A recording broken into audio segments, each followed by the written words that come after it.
All right, welcome back to another week. We did not do anything last week for the Uncommon Highlight. It was a pretty busy week for us, essentially going from the Northeast Invitational.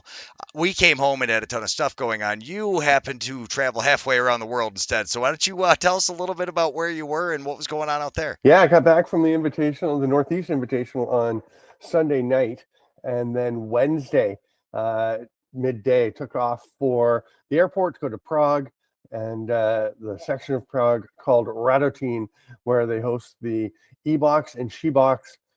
Technically, they're not tournaments; they're gatherings of teams because there's no champion, this and that. I call them tournaments. It's a bunch of teams coming together, but a ton of national teams, 17 or so nations represented in the men's tournament and 10 in the women's, which is huge growth for that. And then there's a day off, and then the Aleš Hřebeský Memorial, which is the 29th version this year of the Hřebeský. So next year it will be 30 years. A huge, huge tournament. It's the major club lacrosse tournament in the world. I think it's so much fun. I've been going. This is my 5th time. It'd be 7 if there wasn't for the pandemic, obviously. But it is in Radotín. There are clubs that come from. There's 4 from the local area around Prague, and then there's a bunch from North America. There's a few American teams. There's a handful of Canadian teams, and then there are teams from Switzerland, Austria, Germany, England, Scotland, I think, Ireland, Serbia sometimes, a bunch of Sweden, Norway, a bunch of countries, and it's very, very cool to see this thing taking off. And the level of play is very high. There's some great players there. There's some really good quality lacrosse. We're going to see a guy, Zach Kerrigan, who last year I'd never heard of going into the tournament. He absolutely blew up at the tournament, and he had a fantastic tournament, and then wound up going and playing in Brooklyn in the summer with the Senior B Merchants, and then with the MSL Brooklyn Lacrosse Club, and was one of the top scorers in both leagues. And then went to camp with the Halifax Thunderbirds. Didn't ultimately make the team. They were very deep on the left side, but he wound up coming back this year and absolutely ripped it up again. As you're going to see one of the huge moments from him. Sean Evans played in the tournament with Chocolax. He is the head coach of the Swiss national team now. So he was there to coach the Swiss in the E-Box tournament, and then he played with them in Chocolax. And Mac O'Brien, who he played with all growing up, was also there. Mac O'Brien was another pro player, played for the Chicago Shamrocks, and a great transition player. He was there. And Jeremy Crowder, who grew up playing with them as well, who also helps with the coaching. So they were there. I mean, there's some terrific players in this tournament. Last year, Jeff Shatler was there playing with the club. Like there's some great stuff going on in this tournament, and it is so much fun. The camaraderie, the people that you meet there. There are people that I see there every year. So many of the players bring their partners, wives, girlfriends, family. There was one woman was there for the She-Box tournament whose brother had played in the Hřebeský years ago, and now she was playing in the She-Box. So when he played, I think she came to watch. So she was playing the She-Box. He came to watch. And it's just very cool, some of the family connections. And there are people that you feel like you're part of the community in Radotín when you go back every year and see all the people. And it's tremendous. And it is raucous. You're saying you're talking to Gawas Schindler, and he was mentioning it sounds so loud. When Radotín is playing, LCC Radotín, Lacrosse Club Custodes, is the host club. And this is their rink. It's an outdoor rink. And when they are playing later in the tournament, getting into the semis and finals, in the quarters even, it is just absolutely howling in that building. Well, it's not even a building. It's a rink with stands on either side. And for the Hřebeský, they put up temporary stands at the end, and they put a big screen right at the end of the rink where the games are playing, and you can see all the replays up there. And it's spectacular. It is the only place. I mean, there are a lot of rinks that I love, going to around the world. But to me, this one and the field house at Onondaga are two of the most incredible spots to go to a lacrosse game. And it's very special, very honored to be back there. And it's a lot of fun. I hope to And make it to we're gonna both someday. Actually, it's you funny. got to I've come, never man. never been to the field house. I better not make it to Prague before I make it to the field house. I would like to, and I Yeah, will not turn it down. But that would kind of be just how things go, as I would end up in the overseas before I make it to the field house, just because we're always so busy there. But yeah, no. When you pointed out this play, and that I can't believe I almost cut the part that you really wanted to I talk about, know. which was that, I was like, uh oh. Yeah, so we're gonna watch. This is the very first game of the tournament. This is the Istanbul Sultans from Turkey. So there's another country represented, and they are mostly Turkish players. They've got some North Americans as well. They are in the white playing against Hong Kong. There's another country, Chinese Taipei or Taiwan, also there. So there's two more countries. Yeah, it just keeps adding. But so this is Will Smith, number 55. Watch this play. Comes in, plays the ball. You wonder, does he do this on purpose? He taps the ball around the defender, and then watch it again. Just come back. He uses the backside of his stick. He is absolutely 100% tapping this ball. Look at the footwork. He knows exactly what he is doing. Makes that play, taps around the defender, goes and gets it on the other side, comes up, and then steps back around him. I mean, this is a phenomenal play. Then throws it up top to Riley Marsh. He goes over to Nolan Morrison, and Morrison scores a relatively normal goal. Morrison scored. He led the team in scoring in goals in the tournament. Fantastic tournament for him. But it's this play by Will Smith in the corner that, to me, is the. I mean, it's hard to pick. We almost is have a tie, I think, is for the that uncommon Will's? highlight, because this is one he didn't even get an assist for this. I They don't think tend to do second he plays assists. for the Westminster Wild too. So Does he? he's been at, if it's, Okay. I'm assuming the Fresh Prince of Rockland Yes. County is what they call him, but he Yes. is Yes. he is. I met his dad once at NABLL Nationals, and he was telling me, and yeah, great player. I love watching him play. He plays for the Westminster Wild, the two-time champions. I believe he played for both years for that. And when you see plays like this, you can understand why they are two-time NABLL championship. No kidding, right? I mean, just beautiful, beautiful play. And Istanbul was the one of the hits of the tournament. They had a jersey that they had made. They had three jerseys for this tournament. I don't know why you need three jerseys for a tournament where you're playing 30-minute games, but they had those white ones. They had a blue, and then they had one because they're from Turkey. So they had one that said they had the Big Turk on the front. You know, Big Turk is? It's a candy bar. No. It's pretty gross. It's like based, I think, on Turkish delight candies. So it's just like red, gooey. I don't know. I don't actually eat them. I don't even like to look at them. When you open it up, and it's covered in chocolate. It looks okay, and then you bite it, and it's like this. Oh, but I don't know if anybody likes them actually. But it's a very cool name for a candy bar. It's very cool. So they had that Big Turk on the jerseys, and on the shorts they had on the back left they had nutritional information, and it was like a joke nutritional information, like I can't remember what all the stuff was, but it like listed a bunch of lacrosse stuff in the nutritional information. So That's it was a awesome. lot of fun. Yeah.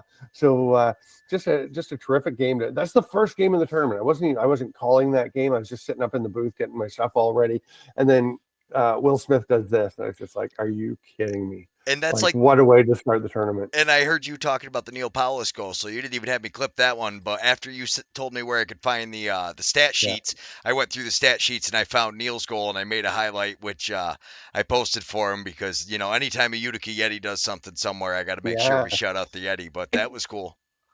The funny thing in that game, it came down. That was the winning goal that Neil Palace scored. I know you put it out on your Instagram, and it was a great goal. So earlier in the game, Brendan Murphy was playing for that team as well, for the Moon Bears, and he played in the Northeast Invitational, and I think he does Nabble, if I'm He, not he mistaken. He played Paper started the City IBLA. Oaks last year. Yeah, There you go.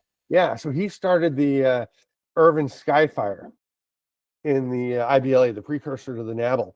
And he's terrific. He's so fast. He's a good player, but he scored one goal in that game. And then as they're getting late and they really needed a goal, he took this one shot. And I remember thinking, Brendan, you got to give that ball to Neil. Like, you need a goal really bad to give the ball to Neil Paulus. He's going to make something happen. And Neil kind of looked at him at one point like, I'm a little surprised you took that shot instead of just passing me the ball because I was open. And then Neil goes and basically creates this behind the back goal for himself, which maybe put a link to the to your Instagram clip with Neil scoring because it was really something. And I think the thing about the Neil goal was, I think we all knew when he got that ball, we're like, yeah, he's scoring right here. This is it.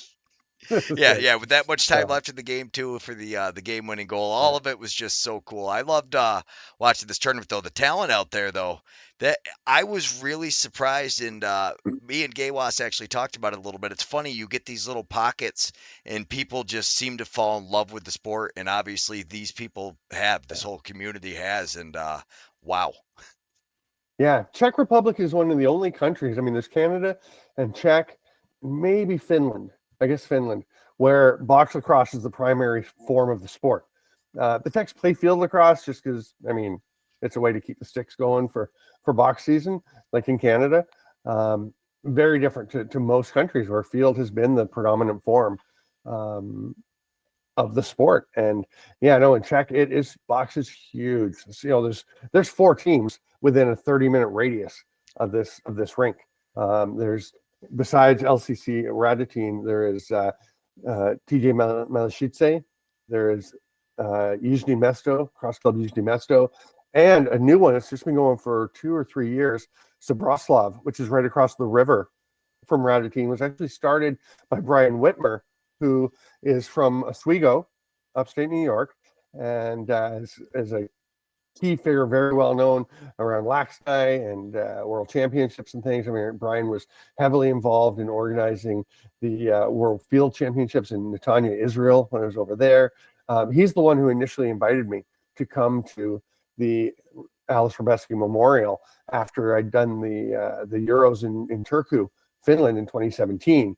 And he got in touch later and said, hey, would you be interested in coming over to do this tournament in Prague? And I was like, sounds like a pretty nice idea. What's involved? And over I went, and I actually they wanted me to come for the Hřebeský, and I knew I saw the e-box was happening the week before, and I said, hey, would it be okay if I came over earlier and came to the e-box as well? I'd love to see all these national teams especially since I just come off doing the Euros.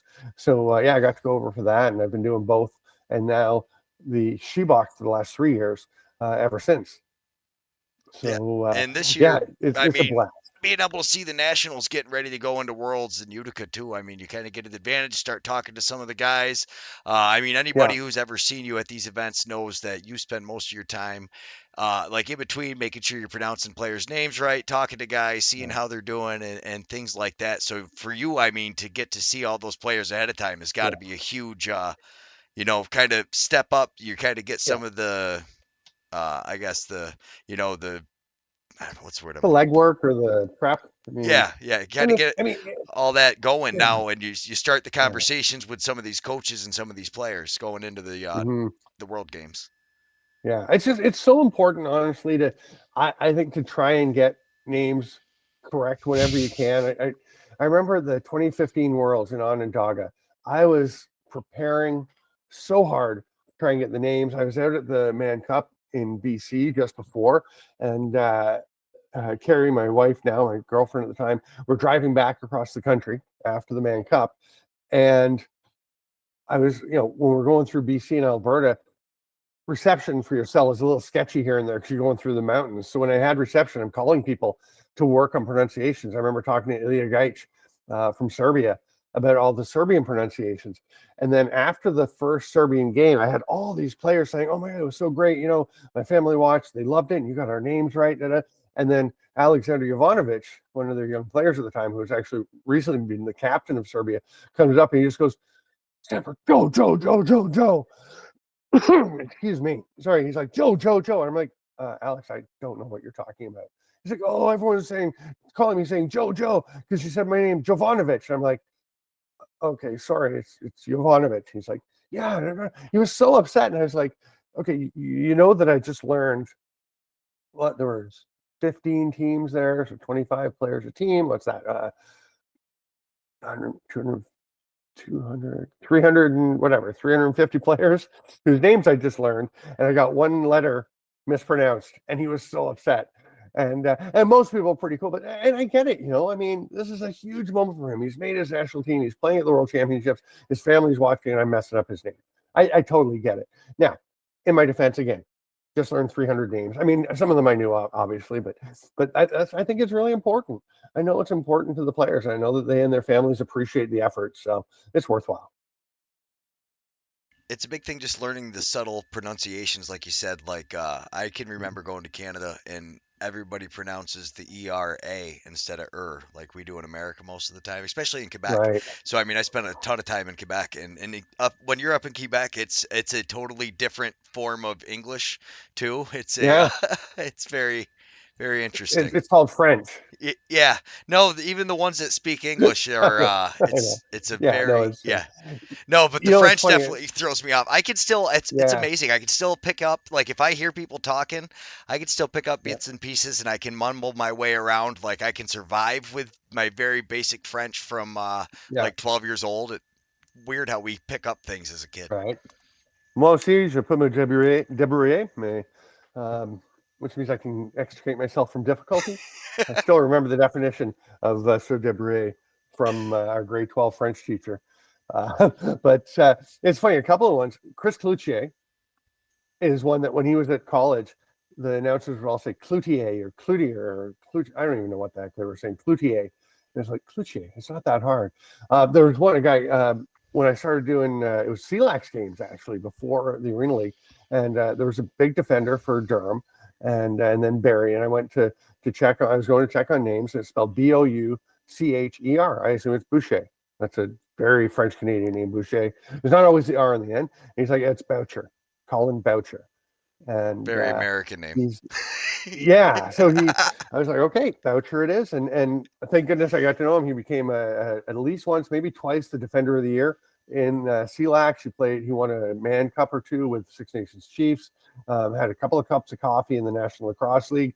And it's funny, last year, I think it was, or the year before, last year maybe, he and his father were inducted into the Barrie Sports Hall. Or is it Barrie or Huntsville? Oh, where's he from? Is it Barrie? His hometown Sports Hall of Fame. He and his dad at the same time. And he got in touch with me to get a clip, just a comment about his career, because I was one of the people who called some of his, his biggest games. And, that was so fun. I mean, that's such an honor. Like, have somebody reach out and say, "Hey, I'm getting inducted to the Hall of Fame. Can you send them a recording?"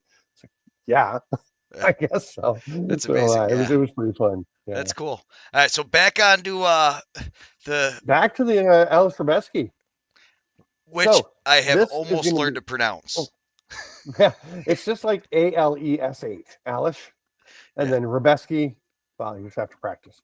But so speaking of pronunciations, here's a player, Mikhail Tulin, who plays in the Arena Lacrosse League. He's been in for years with the Brampton Express now, and he was with the Peterborough Timbermen. So when I first went to see him play, when I first called in his games, I checked. I'm like, "Hey, this is Michael, right?" And he's like, and Anna Taylor, who she writes for the NLL and does a bunch of stuff, and she does. She works with the Timbermen. She said, "No, it's Mikhail." I'm like, "Yeah, I'm gonna go check that." So I went and checked, and sure enough, it's Mikhail. And this is a beautiful goal to start with. And we're talking. I had Garrett Goshorn doing a bunch of games with me, and he did a bunch on his own. He's fantastic. He called the Euro Games, the European Championships in 2022 in Hanover, and this one happens, and I'm like, this is an early contender for goal of the tournament. This is just a gorgeous play as they move the ball around and get it fed through to him, a really tricky pass. And then this is just lovely, the way he waits and draws the goalie over and tucks that in. Turns out to be probably his third best goal of the game in the long run. And this is a lovely little touch play. This is against Chocolax. So that's Alex Meyer, the Swiss national team goaltender, who can be absolutely lights out. And that's just a great shot to beat him there, right? Yeah, and then not very much time, so I did it here where I kind of do the speed up thing, because I really take an appreciation for the ebb and flow, and sometimes guys get hot like this, and it's like, give this guy the ball. He seems to be able Look to how go. open he is. Yeah. He's like, give me the ball. He takes this big hit, and as he's going, as he's falling down, look at this play. He gets spun, he's falling, and chucks it with one hand. Look at this, through the legs. This is unbelievable play. Mikhail Chulin. Oh my goodness. Wow. And then Just fantastic. and that's still not even his best goal of the game, which was just Might crazy. not be. I don't know, man. That might be the one. Like, this is really something. Like, look at that. I'm watching this. I'm like, are you? Oh my goodness! It looks like. I mean, it just makes misses you think. the You know, stick too, Chase though. Fraser. Was that? Yeah, and he just misses the stick, like the goalie Yeah. stick by it, quarter of an inch. Yeah, it's fantastic. Oh my god! Yeah, this one might have been the goal of the tournament, honestly. After you say that again, Yeah. and So then, later in the game, there's this play. Oh, So this play coming up.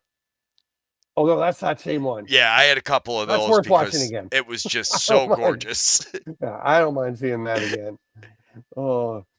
Yeah, that was definitely a good one. Yeah. All right. So then at the end, he gets a penalty shot, and because there was actually a play down at the end where one of the it was a too many men penalty late in the game. Yeah. So different. before this penalty shot's taken, I was like, "Hey, you're up 7-4 with less than a minute to play. Don't just go down and score. Do something really fun here. Do something kind of cool." And it's like you could hear us. He couldn't, but watch this play. Yeah, just the body control and the athleticism of this, and I love it. The goalie and him are both just like, yeah, that was cool. Yeah. So, yeah, Alex is like, yeah, that's pretty nice goal. Yeah. Look at the moves here. Keeping the feet just outside. And when you see the replay from behind the net, you can see his toes are outside the line. There's no question. You can see the ref is right there. Actually, back it up a touch. And you'll see the referee in perfect position and nodding. This is a great shot. I think this is John Portum, I think, one of the referees developing. Like, right here, he nods. Yep, that's good. He's like, it's such a classic moment. But look at this. Sorry, I'm spinning my computer here, but look at that. You can see his toes are just outside the crease, and he tucks it in. I mean, it's an amazing play. Yeah, just the patience too, because the goalie sees the body and everything's coming to that side, and he's like, I know as soon as I leave that vacant, you're gonna try it over, to throw it over my shoulder. But if you don't, you're gonna stuff it on that near side, and everybody's gonna be like, his whole body was there. Why didn't you just get over there? Yeah, and that's Alex. That's not Alex Meyer. They switched at halftime. That's Sven Barstal.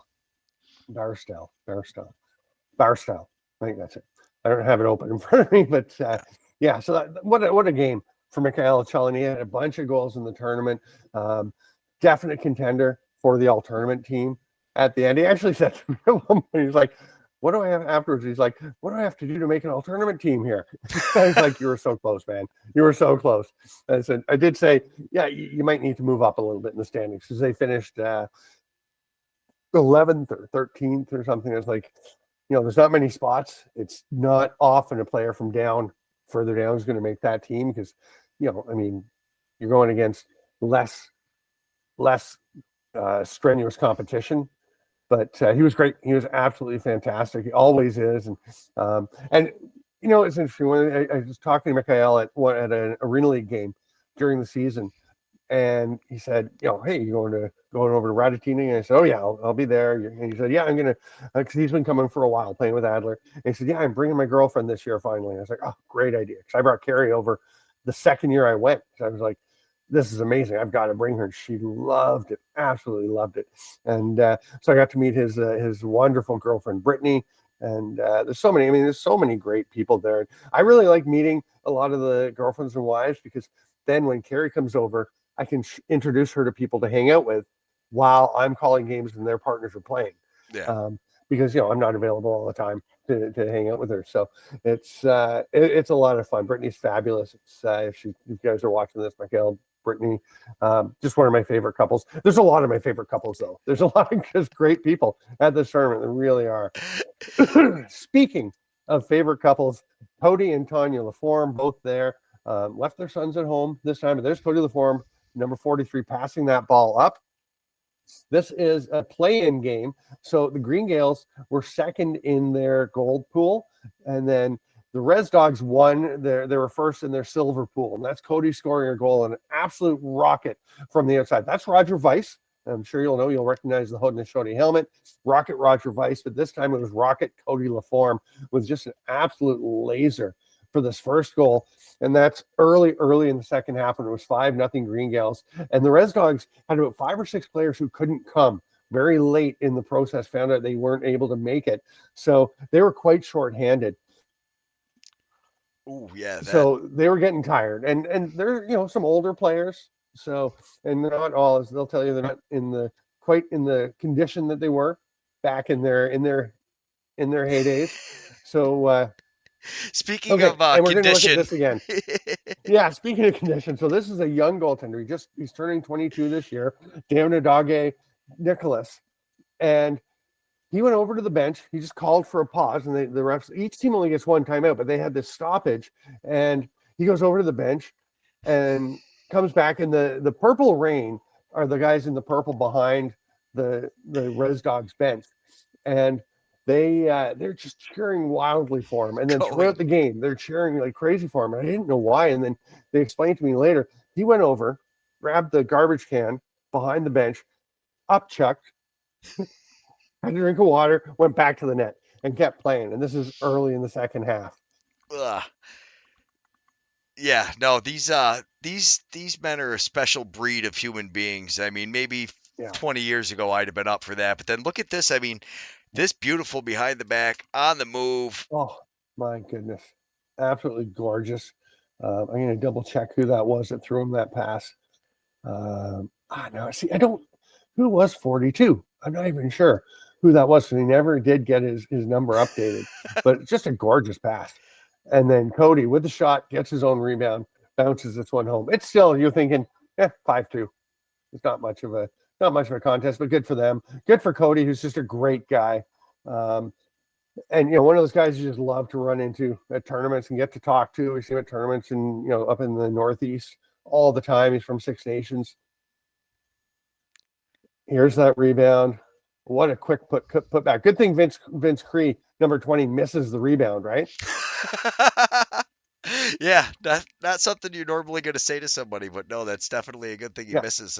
And this is what I mean, though, is the years of playing box lacrosse, that skill is something that's very hard to learn as an adult, to be able to pick the ball up like that, have the wherewithal to throw the fake, and then it's not an easy life lesson. And that's why I think the Native American players and the Canadian players and if the Czech players are really doing box as a priority, you're going to see their national team start to surpass some guys offensively. And you see the thing, I think what you're getting at also is he's ready to shoot this ball and has a good sense of where everyone is. It's just floor awareness, spatial awareness. It's lacrosse IQ, because here comes this ball. He doesn't have time to sit there and figure out where he's going to go. He's got to have an instinct that far side bouncer around the defender before this guy can get here. Devlin Shanahan's getting right out on him, and that's Brian Shanahan's son. Devlin's played for the Irish national team, so he's got to be prepared. Yeah, and look at all the fakes there. And that one, unfortunately, doesn't go in, because right now we would be talking about what a goal this was. Oh, it's unbelievable. This is Vince Cree. And you see it, you really see it from behind. Now, I think, did we miss one of Cody's goals? Because Cody's got 4 goals at this point. I think he had one early in the half, and then he's got 3 in a row. It's fine. I mean, it was just another absolute rocket from the outside. I mean, they all look fairly similar. So penalty shot, because a Green Gales player withheld. He laid on the ball in the crease. So Cody comes in. Of course, it's Cody. He's got 4 goals. Watch this play. Oh. Just beautiful. And the funny thing, but before he takes this, I was saying he's just ripping outside lasers. Wouldn't it be something if he just pulled up, did a crow hop like 30 feet from the crease and just ripped one? Because he's feeling it. But no, he throws the fakes. And you can see he's looking a little tuckered. They don't have a long bench, as I mentioned. And Cody is, he's an older player. His heyday was a while ago. And he was a great, great player in his day. And he's still obviously very skilled. Now, the funny thing here is, I was saying, is he gonna? He wasn't on the floor. I'm like, is Cody gonna come out? They're coming to the last minute, like, and then I'm like, oh, of course, there he comes. He was just waiting, but he was tuckered. So he comes out on the floor, takes the shot, and I was actually thinking, here's Roger Vice, number 18, just sliding down towards the crease. I was thinking Cody's gonna wind up for a shot. They're gonna get Roger down deep, and he's gonna throw the fake, because they're all going to come out at him at this point. He's got 5 goals and hit Roger on the backside. Graham Bergsma, who's played Arena League and won championships there, and he's played for Netherlands national team for years. He makes a nice play to hold Roger up. And Cody comes in, takes the shot, and goes to the bench. And this is him after the play on the bench, trying to catch his breath. And he probably won't appreciate us showing this, but he had left everything out on the floor. That's why he came out, took the shot, and went back to the bench. He was knackered, absolutely knackered. Oh yeah, so what a great effort, and it's something that most people don't think too, though. But like shooting and really shooting hard, that takes a bit of an effort. And guys that when they go play these tournaments, there's no way to prepare for the 6-7 hours of running that you're going to do throughout the day, unless you're really a young man or in freakish kind of shape or have time to work out. Most people don't have time to get the kind of cardio in that's really required for some of these tournaments, playing against some of the best competition out there. And with, they had 10 runners the first day, because a couple of guys, their flights came in at the end of the night. So, I mean, they played 2 games. They're short games. They're 30-minute running time games. But he was running, he was playing. You saw the first goal he scored in that game, where he goes down, picks up the rebound in their end, throws it down, runs up the floor. He's playing a lot of two-way lacrosse. And, the game in Scales was their third or fourth game, third game of the weekend. Within 36 hours. So it's a lot of lacrosse, and everyone loves it, but definitely fatigue becomes an issue and attrition becomes a bit of a factor.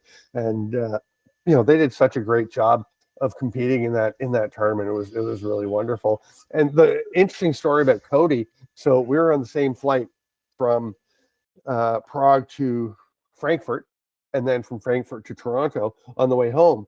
And just before we started to board the flight from Frankfurt to Toronto, I saw Cody. I was going to the bathroom for last trip to the bathroom before we board, and Cody was coming out.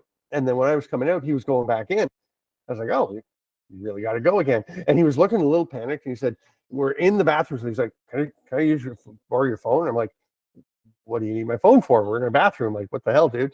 And he's like, I can't find my phone. So I was like, "Well, I don't have service, international service to call, but I can call you on Facebook Messenger." So like we call him, but my phone wouldn't get service on the Wi-Fi in the bathroom. So I had to go out just outside the bathroom and call him. And he's like in there listening to see, he's checking the stall and everything. He's going around asking, the different people with the airport.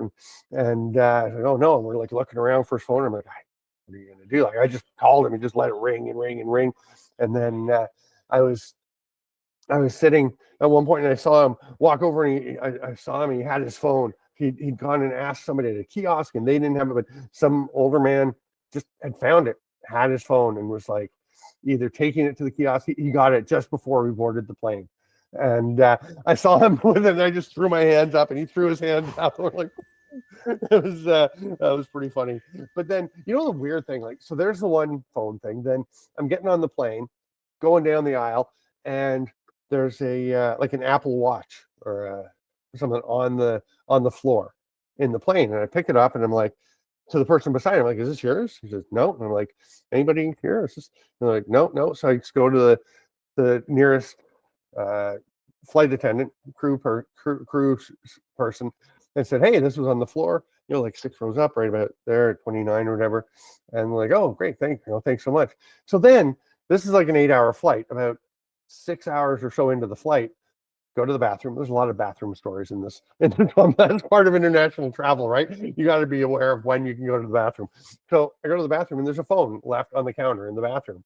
So I take it out and take it to the flight attendants. I'm like, "Hey, somebody left the phone in the bathroom." Like, it was a strange day for electronics being just left all around. Yeah, on international places and at the airport, definitely not some place you want to leave No, it. Yeah, no, you not at don't want your all. phone stuck in Frankfurt. Speaking of Frankfurt, this next goal is. Oh, wait, who is this one? This is Green. Oh, is it? Oh, this is Custodes and Green Gales. So this is semifinal, the you said, right? quarterfinal game. Quarterfinal. Quarterfinal. Yeah, the quarterfinals were unbelievable. So there were 4 quarterfinals, as you would expect. This is the first one. It's tied up with 34 seconds left. Stop it right there for a sec. The farthest player to the left, that's Dominic Pesek, over a bit more. Right there in the white, Dominic Pesek for the LC Custodes. He is one of the greatest players in Czech lacrosse history. He's maybe their all-time leading scorer. I don't know. He is phenomenal, great scorer. Played for the, came over and played in Nova Scotia as a junior, and then went and played for the Victoria Shamrocks in junior lacrosse. He has been on the Czech national team for years. He's not going to Utica this year. He's got work stuff and family stuff and that, but he is playing for Custodes for this tournament. He is the one guy. They have a lot of dangerous talent.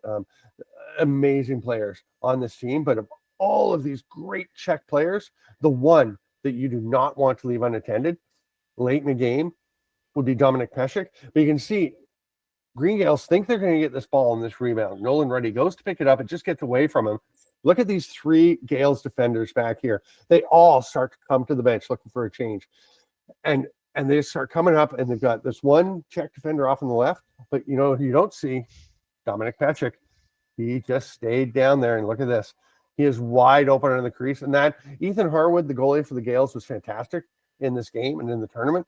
But there's nothing anybody's going to do against Dominic Pesek naked on the crease. And he buries it. And here's a great shot of it. And again, somebody told me, oh, yeah, I think Pesek was in the crease. Absolutely not. You will see, watch his toes. Absolutely not. He is not in the crease at all. He stays out perfectly, reaches to get it, steps back. You can see the green between the line and his toes, and he just tucks that ball in right in that top corner. That's a perfect freeze. Great pause. You are a master of the pause game, Greg. That one goes, you can see it tucking into the top corner, just bulging the twine by the post and crossbar joint. Amazing goal. And so it made it a 1-goal win. As they run out of time, it was final score 6-5. That was the blowout of the quarterfinals. The other 3 all went to shootout. Just amazing. That was one of the best stretches, most exciting stretches of lacrosse I've ever gotten to be part of. Was those 4 games back to back to back to back, every one of them down to the wire. So this is the defending champion Nova Scotia Privateers in their whites against the German Shepherds. And the Shepherds had an interesting tournament because they had a pretty good first game. Then the second game, they got blown out by Custodes, 10-2, and then, or 8-2, one or the other. And then they wound up getting into this quarterfinal with a win over, I forget who it was they beat, but a team they probably should have handled a bit easier, but they get through in a close game. And then they are beating, so the score here is 6-5 for the German Shepherds. And just back it up a bit. Don't let this happen yet. Back it up. Okay, so let's go back to the 17 seconds. And with 17 seconds left, Nova Scotia starts with possession. The Shepherds are that far away from knocking out the defending champs, getting to the top 4 for the first time ever for them in this tournament. You see that shot, the ball bounces away. Stop there. Whoa, pause. Okay, see number 9 behind the net.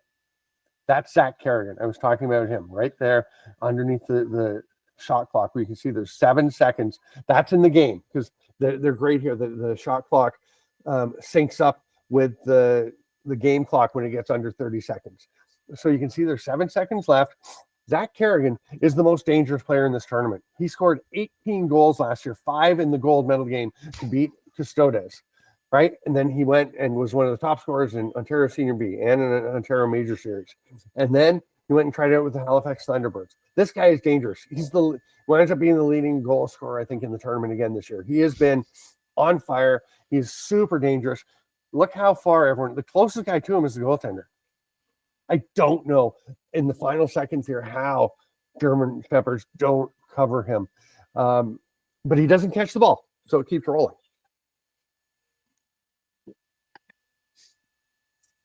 So keep it rolling, and it gets away from him, bounces out. Nobody's able to get it, and then he grabs it. And I'm counting down. That's why I'm saying, 4, 3, 2. Look at 2 seconds. You can see the clock. 1. You can see the time clock. 1.09 as he gets it. Dives out. Reaches clear of the crease. Reaches around. There's 0.76. The ball's in there. with about 3/4 of a second left. He hits the turf. There's about half a second left.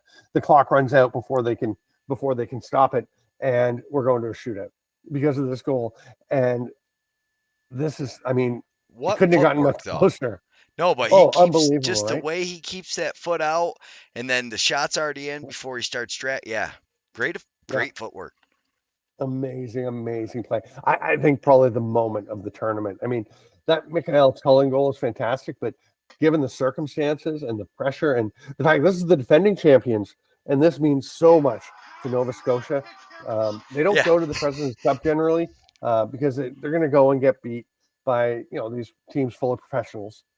This is not a team full of professionals. This is guys from Nova Scotia who come together and play really good lacrosse as a team, run by Rod Humphreys, and he just has put so much into it. He loves putting a team together and seeing it come together. And this is just an amazing performance by these guys. And they were half a second away from being knocked out in the quarterfinals, not even getting to the final four. They would have come 5th to 8th. They tie it up. And Julian Laux, the German goalie, is trying to say, hey, look, it's after time. But no, it was quite clear that it was on time. And what a goal. And the Privateers go on and win the tournament, which was just fantastic. I mean, just a great tournament for them. Great job. They beat Custodes again in the final. It's 3 straight finals for Custodes. They won in 2022. They hadn't won for about 10 years, I think. Or 8 years from. They've been a long time with massive drought by their standards because they used to win the tournament all the time. And in 2022, they came back and won. It was huge. That was their 9th championship. Then last year, Custodes and Privateers, and it came down with a minute and a half left last year in the final. Custodes were up by a goal, I think 9-8. And Zach Kerrigan scored a goal to tie it up.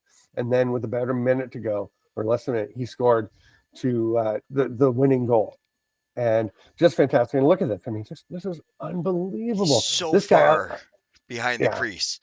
Like yeah, the stick has eyes. You can't explain it any better than this one right now. I mean, yeah, everything besides his stick and maybe his head right now, maybe his hands, yeah, is behind goal line or goal line extended, and yeah, just amazing. So, I mean, I'll tell you, folks, if you are an NLL GM and you're looking for some help on the left side next year, he's a free agent, and you should sign him. He's going back to Brooklyn for the summer. He's playing with the Merchants and Major Series team again in Brooklyn this summer, and they'll be starting in about a month.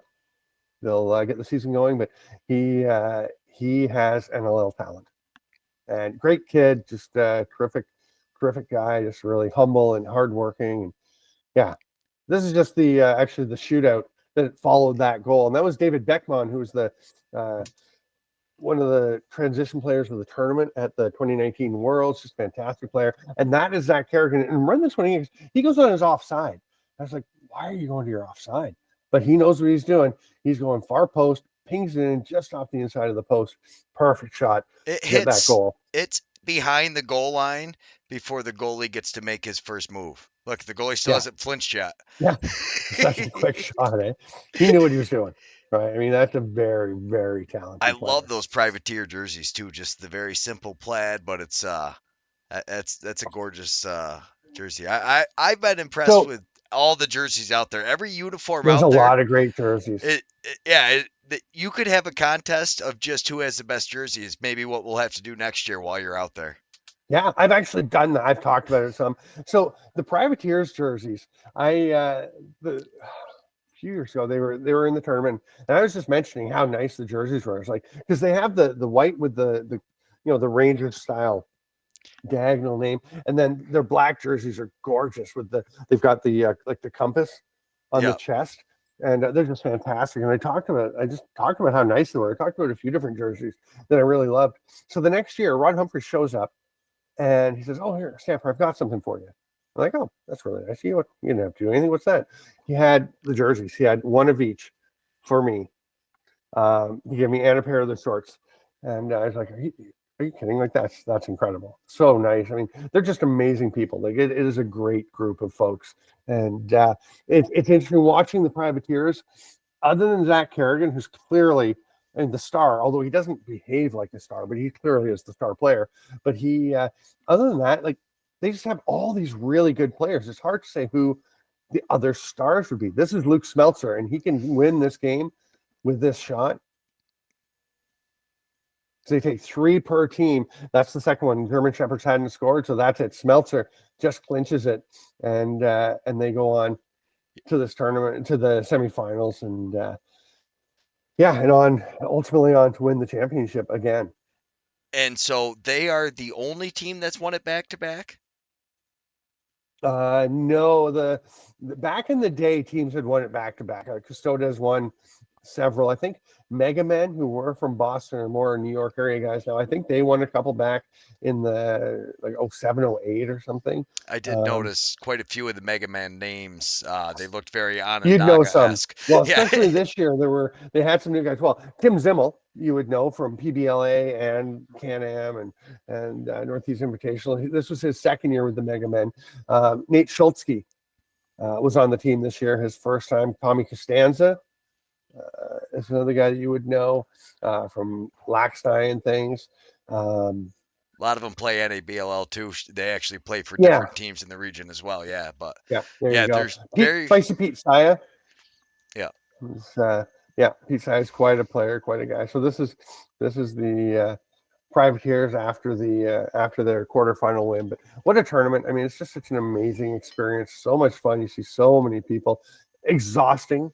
My voice is still kind of recovering from calling a ton of games. I have to really manage it. I'm gonna get out there one of these years. You got to come. I talked to Charity today. We're after the kids are out of school, we're gonna basically take a year and just try to do all those.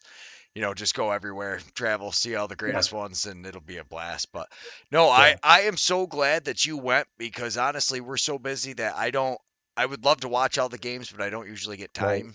Whereas when you send me the highlights, I have to have them on to get the highlights. And then what happened, and I ended up wasting like 4 hours, because once I started watching the highlights, and I was like, wait, this is just the quarterfinal. It's going down to the shootout. And I started watching, and I had it playing in the background all day. I got about half of what I needed to get done for the day because I was too busy clipping all these. And I was glad to watch it. And I made a couple highlights. It's pretty exciting. Yeah, I made a couple highlights myself for to kind of boost us up here. So yeah, thanks so much, Stamp, as always. I'm sure, do you cover this more in depth in the in Inside Lacrosse, I'm guessing?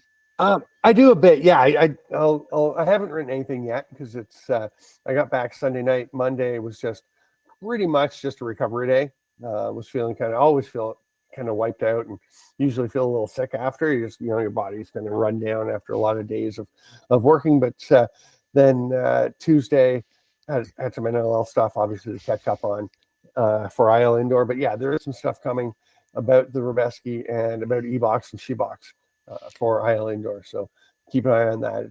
It's coming.